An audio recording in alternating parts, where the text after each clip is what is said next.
Hello friends, welcome back once again. Friends, आज की class में हम लोग डिस्कस करने वाले हैं इन्वायरमेंटल इशू के बारे में। मतलब क्या? पर्यावरणीय मुद्दे।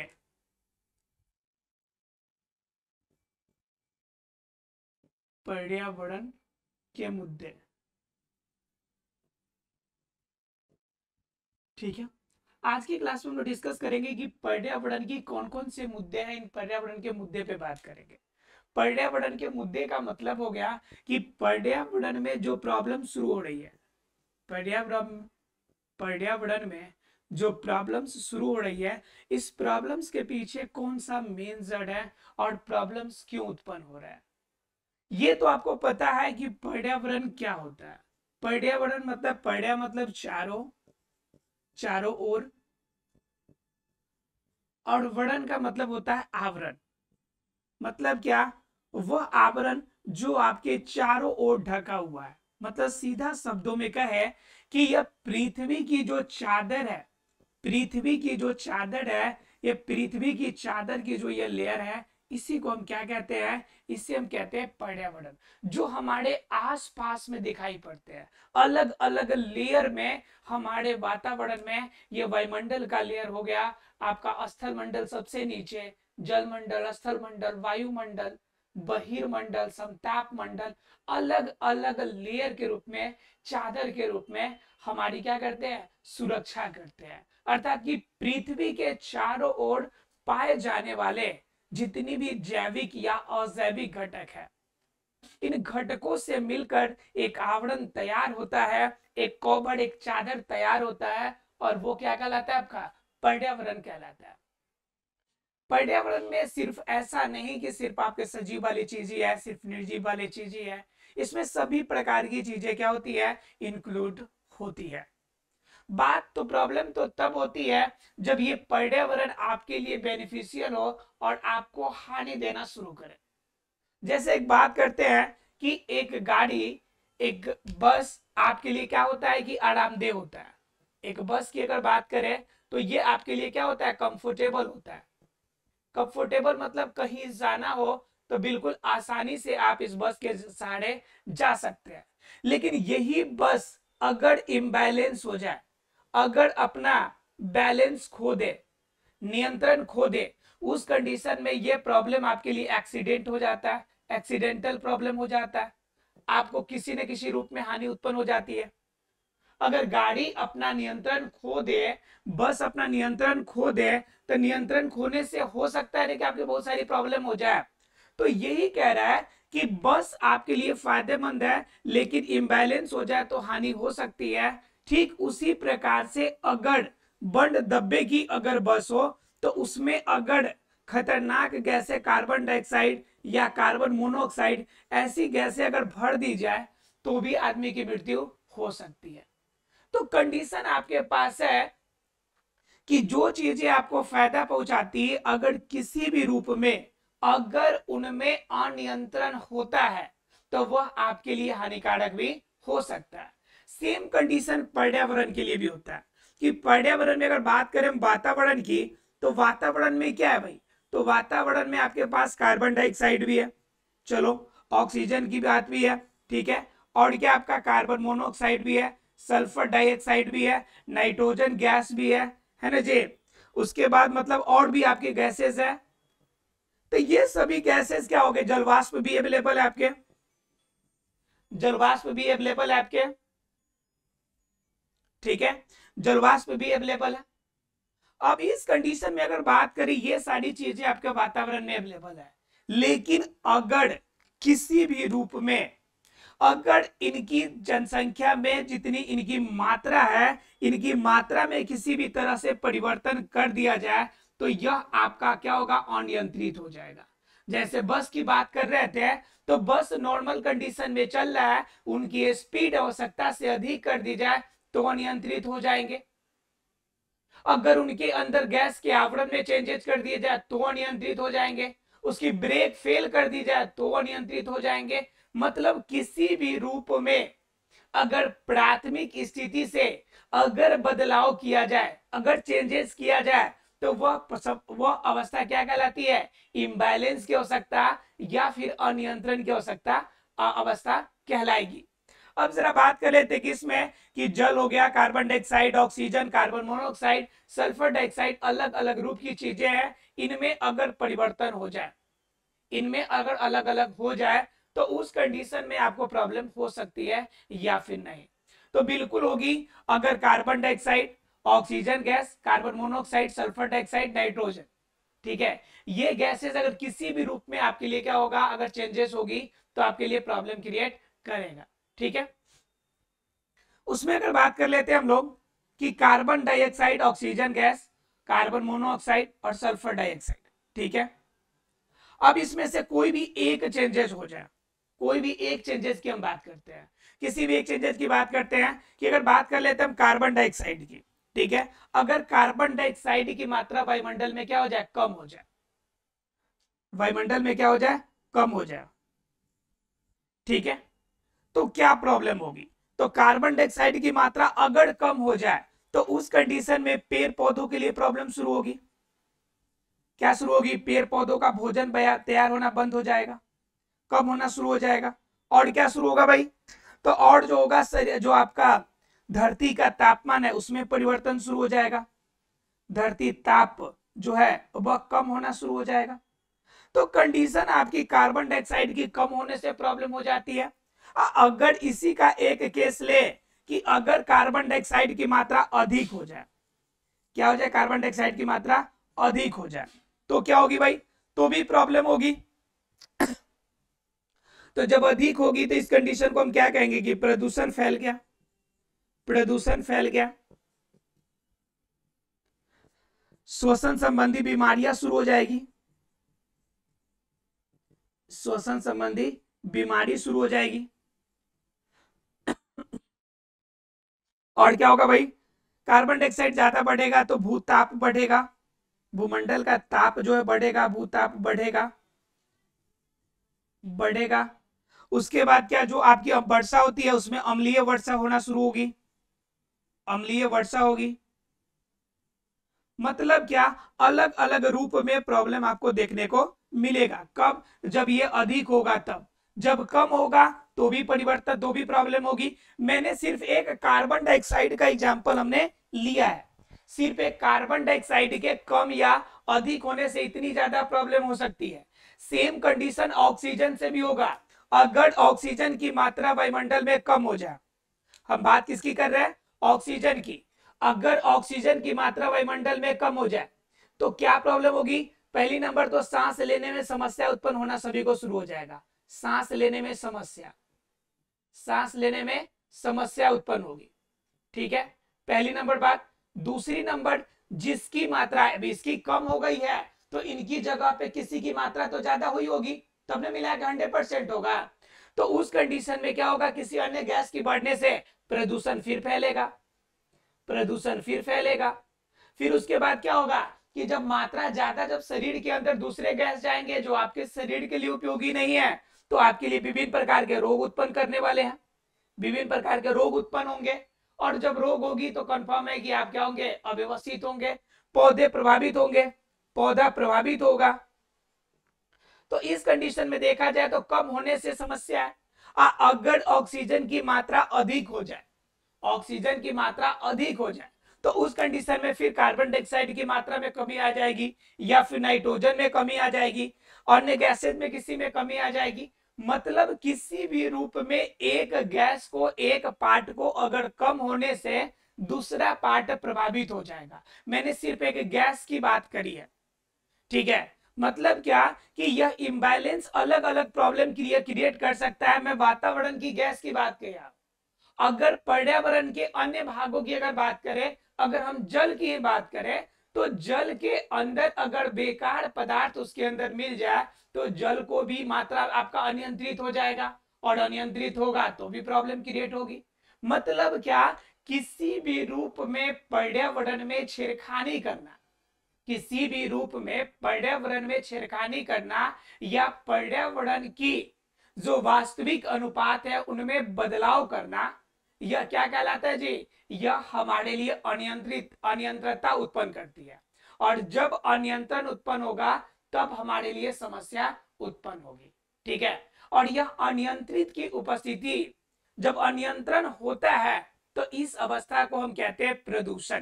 क्या कहते हैं इसे? प्रदूषण।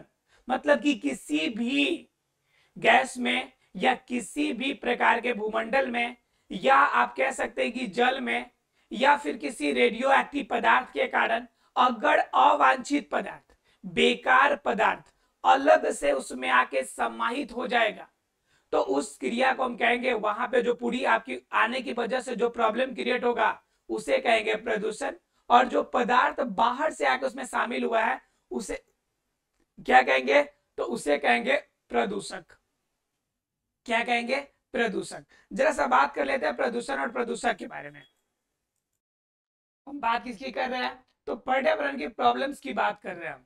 ठीक है, तो कहता क्या है कि पर्यावरण के अंदर अगर कोई भी अवांछित पदार्थ आ जाए, प्रॉब्लम्स में की बात कर रहे हैं हम लोग कि पर्यावरण में अगर कोई भी अवांछित पदार्थ आ जाए, अवांछित पदार्थ आ जाए, और अवांछित पदार्थ आने से क्या होगा कि पर्यावरण की जो वास्तविक कंडीशन है उसमें संतुलन खराब हो जाएगा। क्या हो जाएगा? असंतुलित हो जाएगा। और यह असंतुलित जो अवस्था है, इसी असंतुलित अवस्था को हम क्या कहते हैं? तो प्रदूषण के नाम से जानते हैं। इसी असंतुलित अवस्था को हम क्या कहते हैं? प्रदूषण कहते हैं।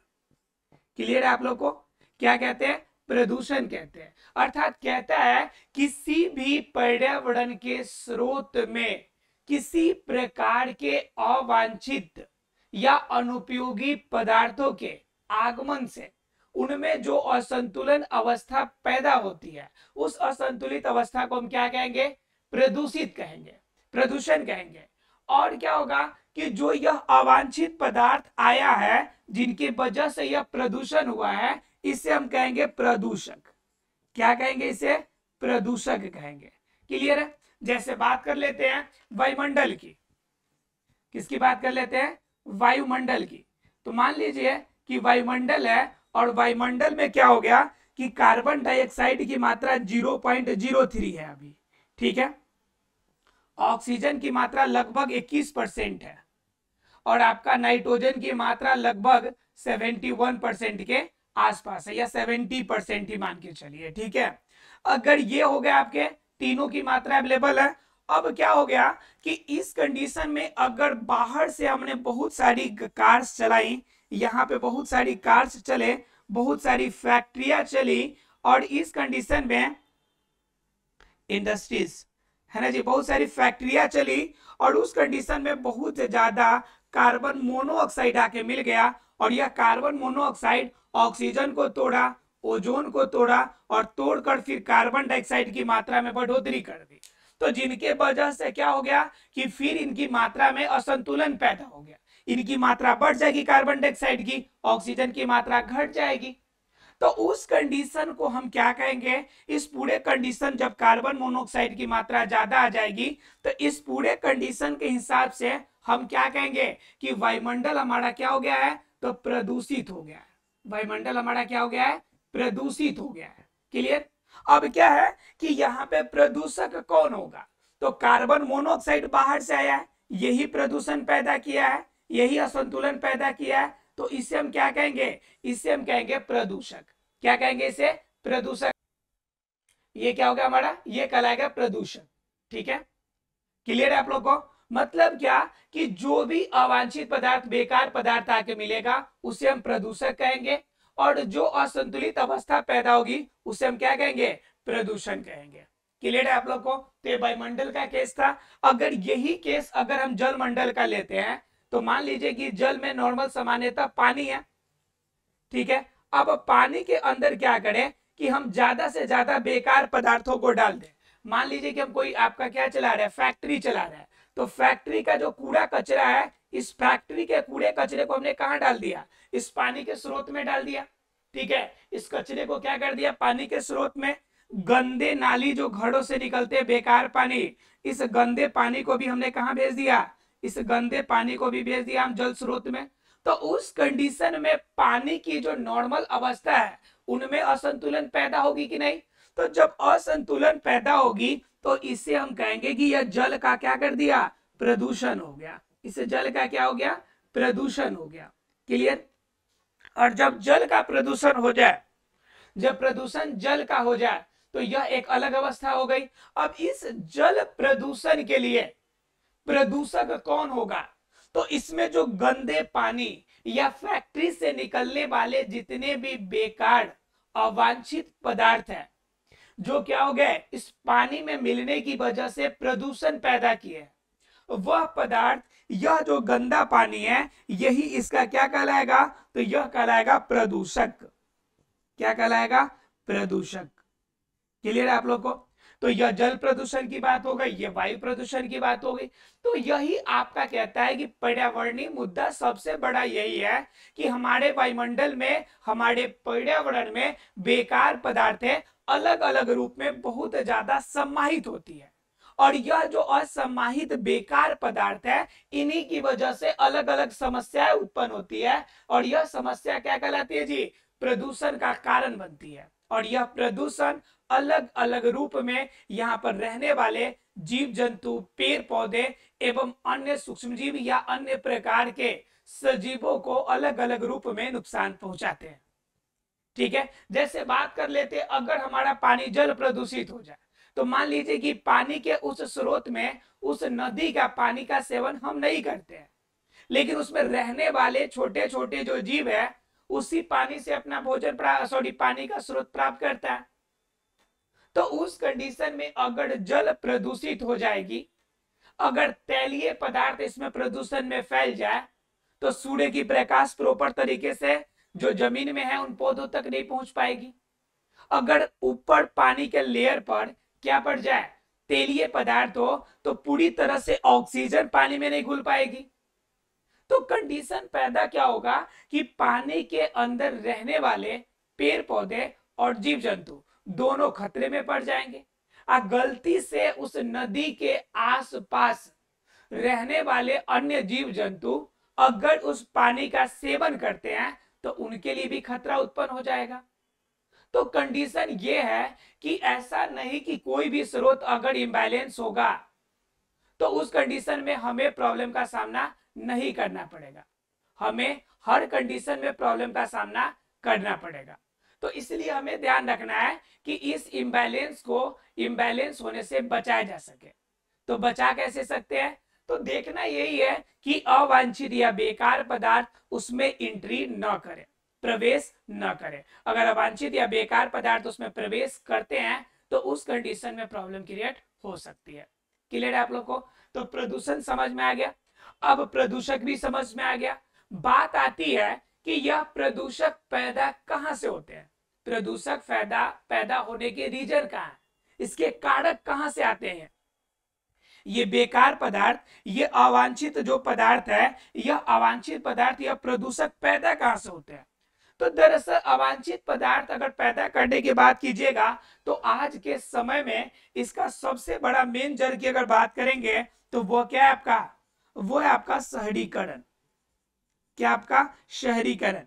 तो आप शहरीकरण का मतलब क्या समझते हैं कि शहरों का तेजी से विकास, कंक्रीट वाला बिल्डिंग का विकास, बड़े बड़े आपकी बिल्डिंग का विकास, बहुत सारे बड़े बड़े पेड़ पौधों को काट देना, जंगलों के जंगल साफ कर देना, यह कंडीशन हमारा क्या कहलाता है, एक प्रॉब्लम का, आपका बहुत बड़ा प्रदूषण का कारण बनता है, शहरीकरण। दूसरा नंबर डिफोरेस्टेशन। डिफोरेस्टेशन का मतलब होता है जंगलों की अंधाधुंध कटाई, जंगलों की कटाई। अब जंगलों की कटाई होगी तो पेड़ पौधे नष्ट होंगे, और पेड़ पौधे अगर नष्ट होते हैं तो कंफर्म है कि कार्बन डाइऑक्साइड की खपत में कमी आएगी, और जब कार्बन डाइऑक्साइड का खपत कम होगा तो वायुमंडल में कार्बन डाइऑक्साइड की मात्रा ज्यादा बढ़ेगी ना जी, तो ये प्रॉब्लम उत्पन्न होगा, जंगलों की कटाई। तीसरा कंडीशन क्या हो सकता है कि शहरीकरण हो गया, जंगलों की कटाई हो गया। तीसरा कंडीशन ये हो सकता है कि आप क्या करें कि ज्यादा से ज्यादा इंडस्ट्रीज, फैक्ट्रीज लगाएं, ज्यादा इंडस्ट्रीज लगाए या ज्यादा फैक्ट्रीज लगाए। अब इस कंडीशन में इनसे दोनों घाटे होंगे। एक तो मान लीजिए कि इससे निकलने वाले धुएं निकले, धूल निकले या फिर अन्य कण निकले जो क्या करेगा, वायुमंडल को प्रदूषित करेंगे। आप बेकार पदार्थ जो होंगे ठोस के रूप में, उसे आप जल में डालते हैं तो जल भी प्रदूषित होगा। तो इससे दोनों हानि है, एक तो वायु भी प्रदूषित हो रहा है, इनसे जल भी प्रदूषित हो रहा है। तो ये क्या हो जाते हैं कि प्रदूषण का सबसे बड़ा स्रोत हो जाते हैं। यानी प्रदूषक पैदा करने की जो फैक्ट्री है यहीं से स्टार्ट होती है। मतलब किया कि पर्यावरण मुद्दे को प्रभावित करने वाले ये सबसे महत्वपूर्ण कार्य के रूप में आते हैं। आशा है कि ये बात क्लियर हो गई होगी कि पर्यावरण के आज के समय का सबसे बड़ा मुद्दा क्या है। सबसे बड़ा मुद्दा यही है कि बेकार पदार्थों की हमारी पर्यावरण में एंट्री और उनकी वजह से हमारे द्वारा फेस किए जाने वाले अलग अलग प्रकार की प्रॉब्लम्स। तो कल हम लोग प्रदूषण के टॉपिक के साथ इस चैप्टर का आगाज करेंगे। मिलते हैं अगले क्लास में, तब तक के लिए thank you very much friends.